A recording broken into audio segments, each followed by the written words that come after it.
आप घूम रहे हैं तो कन्हैया ने यहाँ पे भोजन किया होगा, इतना तो इससे आपको समझ में आ रहा होगा। पर क्यों किया? किसी भक्त ने अपने वरदान में ऐसा मांग लिया उनसे कि उन्हें यहाँ पे छोटी सी भोजन लीला करनी पड़ी। तो अयोध्या के एक राजा हुए थे कुमलाश। कुमलाश के कोई संतान नहीं थी। उन्होंने तपस्या करी। तपस्या के बाद उनके घर में एक पुत्री ने जन्म लिया जिसका नाम था कृष्णावती। कृष्णावती धीरे धीरे बड़ी होने लगी। तो जैसे कि हर पिता को अपनी पुत्री के बड़े होने पर विवाह की चिंता सताती है, ऐसे राजा को सताने लगी। तो पास ही के राज्य से एक सुयोग्य ढूंढा और अपनी पुत्री का विवाह संपन्न कर दिया। अब कुछ ही समय बीता है कि राजा और जो जमाई है वो एक युद्ध में वीर गति को प्राप्त हो गए। कृष्णावती अकेली रह गई है। तो उन्होंने एकादशी व्रत करने का संकल्प लिया है और एक दिन एकादशी के दिन ही वो सरयू नदी में स्नान करने गई है। तो देखती है, जैसे डुबकी लगाकर ऊपर आई तो देखती है वो कि शंख चक्र गदा पद्म लेकर स्वयं विष्णु भगवान उनके सामने प्रकट हुए हैं और बोले हैं, पुत्री तुम्हें क्या वरदान चाहिए? मैं तुम्हारे एकादशी व्रत से प्रसन्न हूँ।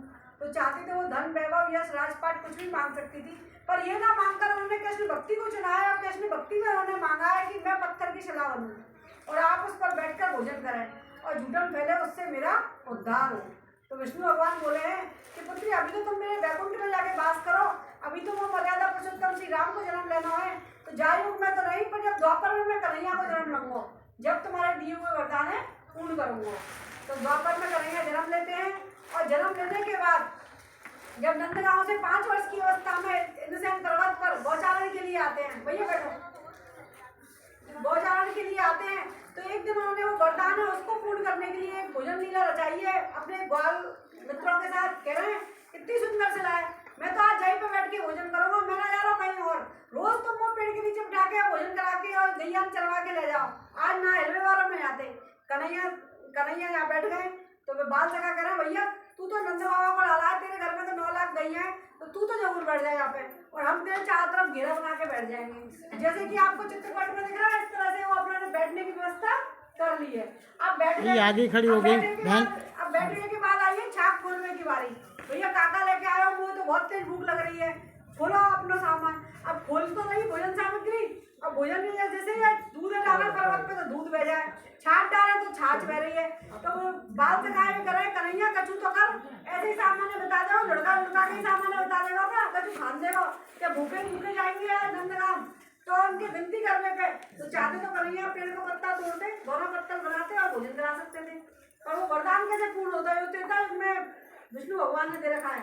तो वो वरदान को पूर्ण करने के लिए कन्हैया ने अपने हाथों से बड़ी थाली बलराम की, बड़ा भाई है इसलिए उनकी बड़ी थाली बनाई है, और छोटी थाली कन्हैया की। कन्हैया टेढ़े टेढ़े चले, काम ही टेढ़े टेढ़े कराए, तो अब टेढ़े टेढ़े अपनी अपनी थाली टेढ़ी बनाई है। बड़ा कटोरा बलराम को और छोटा कटोरा कन्हैया को। तो गीली वस्तु दूध दही छाछ तो जरी है इन कटोरा में, और पुआ पकौड़ी रोटी जो सूखी वस्तु है वे धरी है थाली में।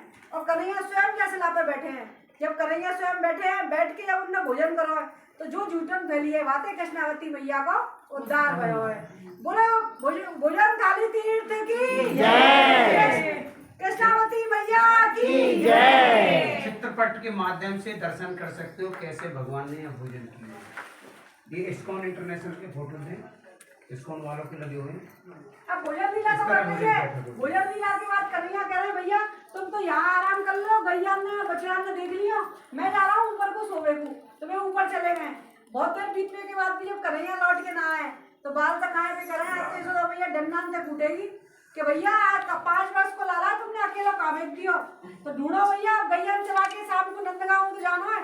तो ढूंढते हुए ऊपर पहुंचे तो देखो कहना सो वो बचुना रहे, वे तो कटोरा में दूध लेके दूध पीने लग रहे।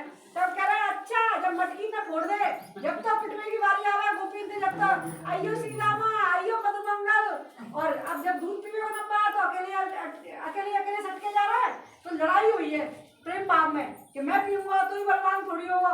तो लड़ाई में जो दूध छलका है ऊपर से तो वो दूध की धार बनी है। तो ये धार है। भैया आप बैठे हो यहाँ नीचे झुक के देखो, यहाँ पे भी भैया जो बैठी है इनके पिलर के बगल में यही ऐसी धार का निशान यहाँ पे भी है, देखिए ना पत्थर पे। तो जा और दूध